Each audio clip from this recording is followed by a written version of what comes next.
क्योंकि हमारे यहां राजनीति में नए नए प्रधानमंत्री जो आते हैं वो एक नया एक्सपेरिमेंट करते हैं। वो हर बार उसी बात को दोहराते हैं और एक नए तरीके से दोहराते हैं।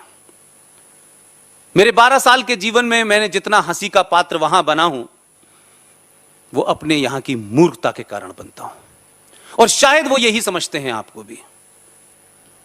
एक प्रधानमंत्री आए, उन्होंने कहा भाई हमें ये क्या कर रहे हैं भाई, हमें हथियारों की जरूरत ही नहीं, हमारे पास तो डंडा है, क्या करना है हथियारों की। तो 62 हो गया। जब पिट गए तब समझ में आया। एक प्रधानमंत्री आए, उन्होंने कहा अरे हम ये जासूसी वासूसी क्यों करते हैं भाई, हम तो शांति प्रिय लोग हैं।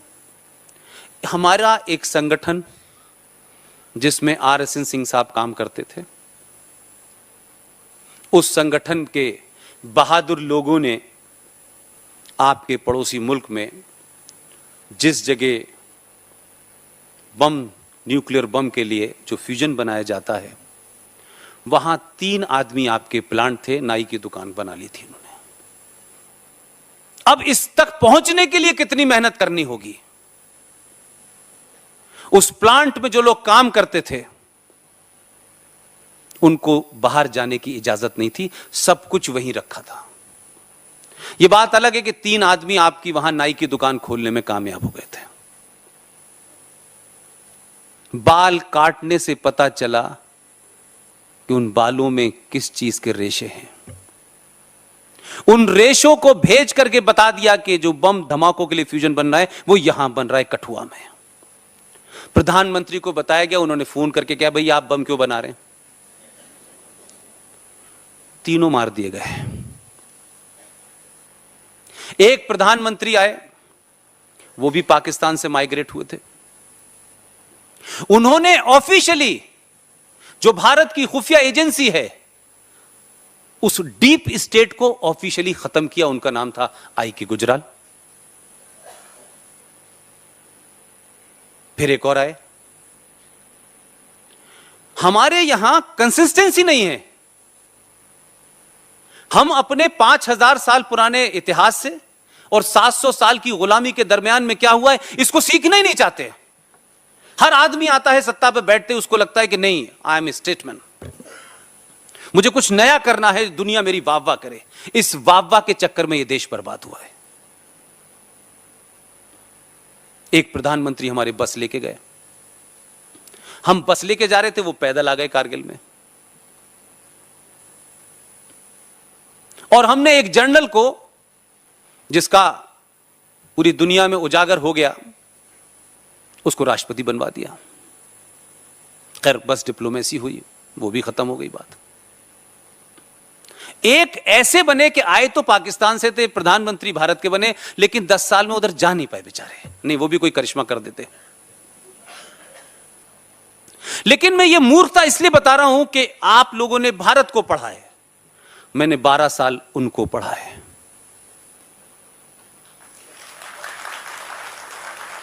इसलिए मैं अगर जानता भी हूं तो मुझे अब इस देश को बताने में कोई गम नहीं है, क्योंकि मुझे अब उस प्रोफेशन में वापस नहीं जाना। आपको नहीं पता कि कारगिल के बाद एक बड़ा दुखद घटना घटी है, जिस कारगिल युद्ध की हम चर्चा कर रहे हैं। और यह आपके यहां तो नहीं बताया जाएगा, वहां बताया गया, गोल्डन लेटर्स में है, मिनट टू मिनट बताया गया।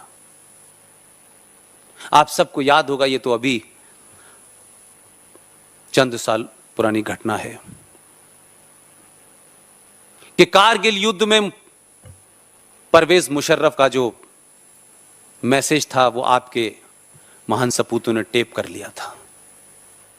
कितने बजे क्या बोला, क्या कहा, सारी वो रिकॉर्डिंग थी। क्योंकि हमारी समस्या यह है कि हम ये मानते हैं कि जितने महान संस्कृति के लोग हम हैं, जितने आदर्शवादी हम हैं, उतने ही दूसरे लोग होंगे। और इसी गलतफहमी में हम 700 साल से गुलाम हैं और आजादी के बाद भी गुलाम हैं। आप आदर्शवादी हैं, रहिए, आपकी संस्कृति आदर्शवादी थी, उस पर गर्व कीजिए, लेकिन वर्तमान समाज आदर्शवादी नहीं है।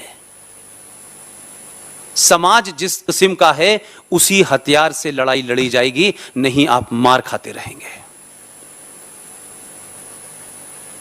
वो लोगों ने कहा कि देखिए साहब, वो पूरे देश में पता है, आपके उस वक्त के प्रधानमंत्री से लेकर के एक एनएसए थे, बहुत महान एनएसए, उनकी बड़ी चर्चा होती है।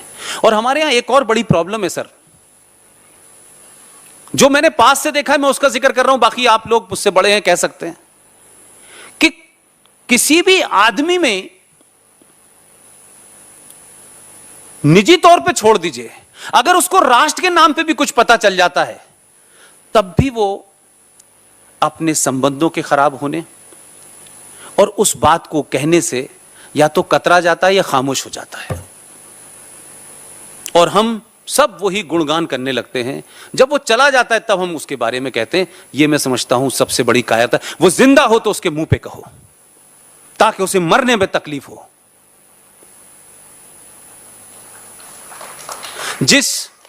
जिस चीज की मैं बात कर रहा हूं, जिस रिकॉर्डिंग की मैं बात कर रहा हूं, वो रिकॉर्डिंग आपके लोगों ने, देश की खुफिया एजेंसी ने पूरी दे दी। हमारे यहां के महान नेताओं ने अपनी अंतर्राष्ट्रीय छवि, शांति के दूत, फोन करके कहा कि देखिए साहब, हम आपको इसकी कॉपी भेज रहे हैं और इन लोगों को सजा दीजिए। जब उस मुल्क में जहां सजा देने वाली क्राइम करते हैं, उससे कह रहे हैं कि आप सजा दीजिए। हां, उन्होंने सजा दे दी, क्योंकि आपको ज्ञान जिस चीज का नहीं है उसमें भी आप एक्सपर्ट हैं। मैं दो चीजों पे बार बार फोकस करता हूं और दुनिया से सीखिए। कुछ चीजें आदमी के बदलने से नहीं बदली जानी चाहिए, वो राष्ट्र की एक पॉलिसी होती है। आज कोई समाजवादी आ गया, उसने देश की फॉरेन पॉलिसी बदल दी। आज कोई वामपंथी आ गया, उसने अपनी पॉलिसी बदल दी। आपकी डिफेंस पॉलिसी और फॉरेन पॉलिसी कंसिस्टेंट नहीं है। और अगर कोई गलती आपने कर भी ली है तो भी उसको आप सुधारना नहीं चाहते। लिहाजा इतने एक्सपेरिमेंट करने के बाद वो कैसेट गया, राष्ट्रपति के दरबार में 7 पाकिस्तानियों का उसी रात कत्ल कर दिया गया। सब आर्मी के ऑफिसर थे और एक खबर नहीं दी। सारे फैमिलीज को कंफाइन कर दिया गया। यह खबर देश से बाहर ना निकले। आपके लोगों ने राष्ट्रपति भवन पाकिस्तान में पैठ बना ली थी। वो 7 पाकिस्तानी भारत के लिए खुफिया एजेंसी की खबर दे रहे थे। कुछ निकला नहीं, आप महान नहीं बने, लेकिन यह महानता का भूत जो है हमको सवार है। उस मुल्क को आप कुछ भी कहिए, अच्छा कहिए, बुरा कहिए, लेकिन 4 राज्यों का मुल्क, उत्तर प्रदेश के बराबर की जनसंख्या, आपके समतल खड़ा रहता है। आपका देश उसके नाम से एक पत्थर फेंक देते, हम कहते हैं हाथ देखिए, हमने घर में घुस के मारा है। हमने किसे मारा है? आपके बराबर का मुल्क है वो। एक बौने से मुल्क को आपने अपने बराबर बना लिया है। सुबह शाम पूरे देश के अंदर पाकिस्तान पाकिस्तान पाकिस्तान। ऐसा लगता है कि हम सिर्फ पाकिस्तान को समाप्त करने या पाकिस्तान के ऊपर 2 पत्थर फेंकने से ही महान हो जाएंगे। जहां फेंकना चाहिए वहां नहीं फेंक पाते। पूरा नेशन की साइक में पाकिस्तान बैठ गया है। उसको पता है कि कहां पर किस बात के कहने से भारत के अंदर गड़बड़ी होगी। वो अपने काम पे लगा हुआ था। वो जिस मकसद के लिए बना है वो काम बखूबी कर रहा है। उसमें वो 1 इंच आगे पीछे नहीं हुआ। उनके यहां सेंट्रिस्ट, लेफ्टिस्ट लीनिंग के भुट्टो को भी देखा हमने, और एक्सट्रीम इस्लाम को मानने वाले जियाउल हक को भी देखा, नवाज शरीफ को भी देखा, बेनजीर को भी देखा, मुशर्रफ को भी देखा, लेकिन कुछ बदला नहीं। आपके यहां बदलता रहता है। हर आदमी एक्सपेरिमेंट करता है। ये जो विश्वास जीतने की परंपरा हमारे साथ है, ये हमने नहीं सोचा कि इसी विश्वास जीतने में हम 700 साल गुलाम हो गए। पृथ्वीराज चौहान ने भी 16 बार विश्वास जीता था, गुरु गोविंद सिंह ने भी जीता था, विश्वास नहीं मिला आपको आज तक। विश्वास नाम का कवि मिल गया है दिल्ली में, लेकिन विश्वास नहीं मिल रहा। हम कब तक सब जानने के बावजूद भी इस कोशिश में लगे हुए हैं कि नहीं, पूरी दुनिया का विश्वास जीतने के बाद हम करेंगे। शांति सिर्फ शक्ति से स्थापित होती है, भीख मांगने से और हाथ जोड़ने से नहीं होती। आप शक्ति का प्रदर्शन कीजिए, और आपने जब जब किया है तब तक रिजल्ट आपको अच्छे मिले हैं। लिहाजा हम ये कहें कि हम शक्ति प्रदर्शन तो करेंगे, हम बम धमाका तो करेंगे, लेकिन हमारी राष्ट्रीय पॉलिसी अजीबोगरीब किस्म की है।